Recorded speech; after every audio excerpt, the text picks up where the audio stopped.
Okay, one of the things that I want you to take from this, and I'm going to record this too so you can watch it later again, but regardless, one of the things I've been trying to get you to do by writing down what the type of problem it was from, whether it's from A, B, or B, C, is start to get a kind of a catalog in your mind of what types of problems that you need to practice on. Based on this and what you wrote and what you did, some of it is just stuff that you just flat out need to practice more. Like on this one with the differential equation, horizontal line segments, just need to make sure they're clear on the fact that if the derivative is 0, we're going to have horizontal line segments. The other thing too, especially in multiple choice, is if you got the 0 and 0, that would be great, but it's right here, it says 0 and 0 only. Okay? Would we be 100% sure? We know that 0 and 0 would both give us 0 on top, but could there be others? I mean, they gave you some options to consider here, right? So, especially in multiple choice, try the other ones and see if you put a negative x in there, is that going to give you 0 also? Oh, yep. So therefore, choice E. Okay. On the next one here, you just had an integral, and again, in the scheme of things, this should be a relatively easy problem if we know the progression of how we calculate integrals. We got, it's not a known derivative. U substitution doesn't help. So the next thing we try is integration by parts. So again, think of that progression. Try, is it a known derivative? Substitution. Integration by parts. Partial fractions. Okay, if they give you an integral in here, there's got to be a way to find an answer to it, otherwise it wouldn't be here. Right? And it's not going to be something that's beyond what we know, because we know how to solve any integral in this book at this point. Alright? So keep that in mind. If you have trouble with integration by parts, okay, that's something that you need to write down, and there's a million integration by parts problems that you can practice on. So if that's a weakness and you know it's going to be, that's something you want to practice. This one, most of you just said you had trouble with the substitution part. And again, here, I encourage you to look at the answers here and trust your calculus. If you did the work here and your answer is not on here, that doesn't mean you're wrong, does it? It means it might be in a different form. Okay, look at the other answers and see if there's any way you can do any kind of manipulating and get it to look like one of these. Okay? Because I bet that some of you did it right and then just didn't know what to do with the answer when it didn't show up at the end. So don't give up. Just continue to see what you can do. You got some options here. See if those other options make sense. Okay. On the next one, this one, just a straight quotient rule problem. So if you have trouble with quotient rule, then that's something you want to practice also. On this one, we got, again, just finding second derivative and putting pi over 2 in there.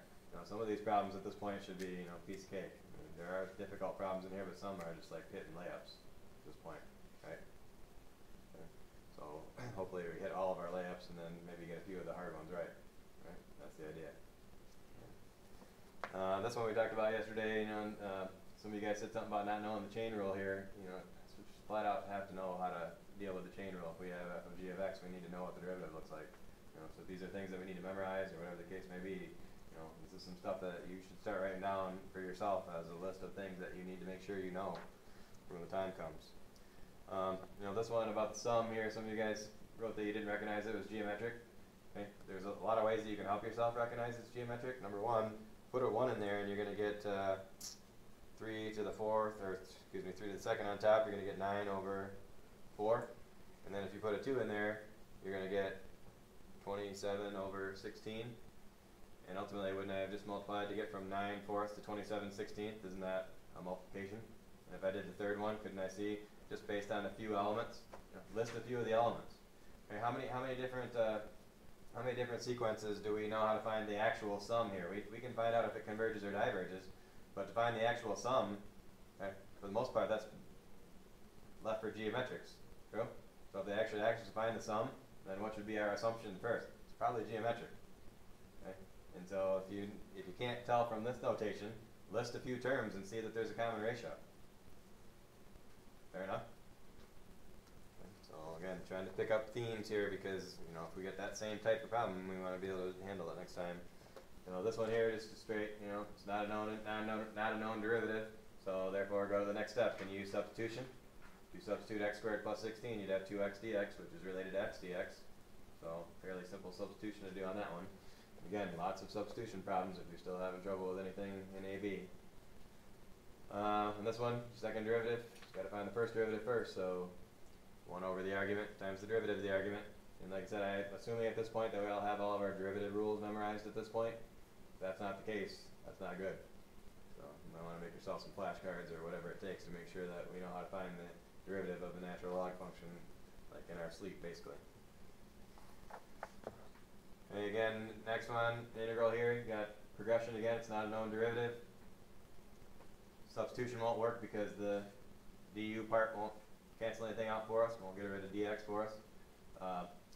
Integration by parts is not very useful here because it's not a multiplication. Usually it's integration by parts when there's a multiplication in the argument.